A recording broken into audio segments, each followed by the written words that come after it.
2026 தமிழக சட்டமன்ற தேர்தல் களம் எப்படி இருக்கும் என்பது குறித்து திருப்பத்தூர் மாவட்ட மக்களின் கருத்துக்களை கேட்கலாம். வருகின்ற 2026 ஒரு புது முதலமைச்சரை நீங்களாம் சந்திக்க போற தமிழக மக்கள். அதாவது டிஎம்கே, ஏடிஎம்கே இவங்களால 53 வருஷம் மக்களுக்கு ஏழைப்பாளைக்கு எந்த ஒரு நன்மையும் நடக்கல. வர 2026 வர புதிய முதலமைச்சரால மக்களுக்கு நல்லது நடக்கும். இதுதான் உண்மை, இதுதான் ஃபேக்ட். பல போட்டி இருக்கும். அதுல ரெண்டே கட்சி தான், டிஎம்கே, டிவிகே. இதுல டிவிகே அமோக வெற்றி பெறும், டிஎம்கே டெபாசிட் இழக்கும். இதுதான் உண்மை. இந்த 2026 சட்டமன்ற தேர்தல் உண்மையிலேயே ஒரு சவாலான தேர்தல் தான். ஏன்னு சொன்னா இது இந்த முறை தாவேக்கான்னு சொல்லி ஒன்று வருது.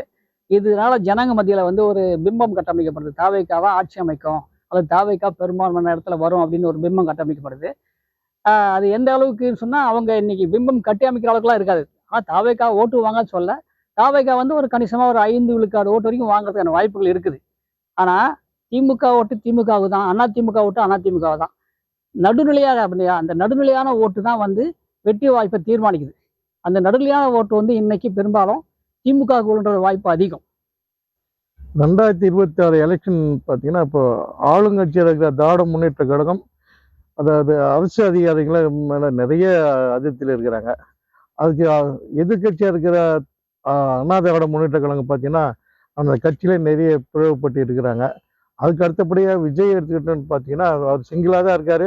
சிறுபான்மையினர் ஓட்டு அவர் பிரிக்கிற மாதிரி தெரியுது. கூட்டணி பலம் வாய்ந்தா இப்போ அதுக்கு பின்னால் நாம் தமிழர் கட்சியும் இருக்குது. இப்போ 4 முனை போட்டி. இந்த 4 முனை போட்டியில் 3 முனை ரொம்ப ஸ்ட்ராங்காக இருக்குது. இதில் எந்த கட்சி வரும்னு சொல்ல முடியாத நிலையில் இப்போதைக்கு இருக்குது. இன்னும் கிட்டத்தட்ட எலெக்ஷனுக்கு கூட்டணியை வச்சு கன்ஃபார்மாக எந்த கட்சி வரும்னு சொல்ல முடியுங்க.